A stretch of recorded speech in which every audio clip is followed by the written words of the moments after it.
Sitting at a desk all day is hard if you're a young learner. To be honest, it's quite hard for me, especially if I'm having to listen to somebody else. We sometimes forget this, and I'm reminded of it every time I attend a conference. Sitting and listening to other people for several hours is really tiring, and my concentration levels really dip.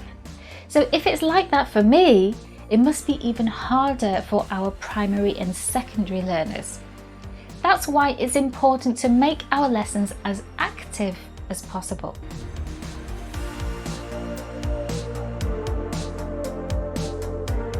Today's keyword is activate. We need to activate our learners and activate their brains. But just to clarify, by active, I don't necessarily mean physically active. A couple of weeks ago, I made a video about movement in the classroom. We do need to break our lessons up and have students move around. But active learning also refers to how we set up our lessons. When students are listening to the teacher or watching a video, this is passive learning. Active learning is when students are involved in co-creating meaning. They're building their knowledge and understanding by carrying out activities. Their brains are active rather than their bodies. So, what's the difference between active learning and doing an activity? Well, firstly, we call everything in ELT activities these days, even grammar exercises. Joking aside, while any activity, for example matching words to pictures or doing a word search, has some involvement from the learner, students aren't usually aware of why they're doing that particular activity, and this is a key element of active learning. Students need to be aware of why they're doing a particular activity and how it's helping them learn. They also need to be doing something. They need to be engaged in the activity, whether it's a discussion activity in pairs, a reading task where they have to find out specific information, or a hands-on activity such as an experiment or craft.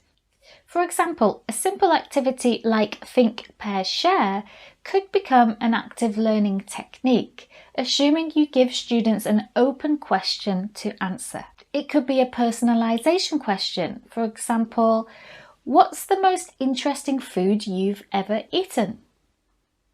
Or it could be a critical thinking question. For example, choose a colour. How can you describe this colour to somebody who can't see it? Students need to think about their answer first, so it needs to be a question that doesn't have a right or wrong answer. Or instead, perhaps you could ask students to think about something that they know about and then explain it to a partner. The thinking and then the sharing is what makes it active. And of course, this type of activity can be used in any stage of a lesson. In fact, it can be a great lesson or unit starter to find out what prior knowledge students have, and you could then kick off a research project. For example, with the first question, you could have students find out about interesting food from different parts of the world. The second question could lead to an art project about different colours and perhaps even the emotions that they generate. Sometimes it can be hard to maintain interest and engagement in a topic, especially if we've been exploring it for some time, and especially if the learning is coursebook based or involves a lot of boring exercises. It's so important to connect learning to the real world and make it relatable to students. That's why I favour using a project-based or inquiry-based approach where students get to direct their own learning.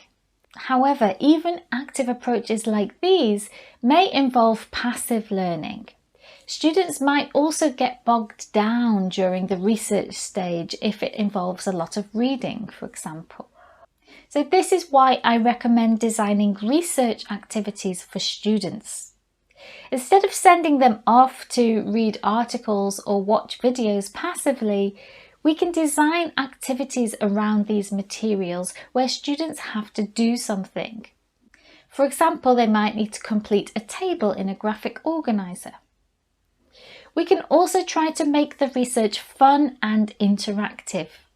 For example, we can use people as resources rather than texts. We can have students carry out surveys, or we can set up online interviews. We can always link to creativity too, by making the focus of your project something imaginary or fantasy-based.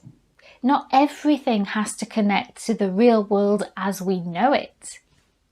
Here's my tip for this week.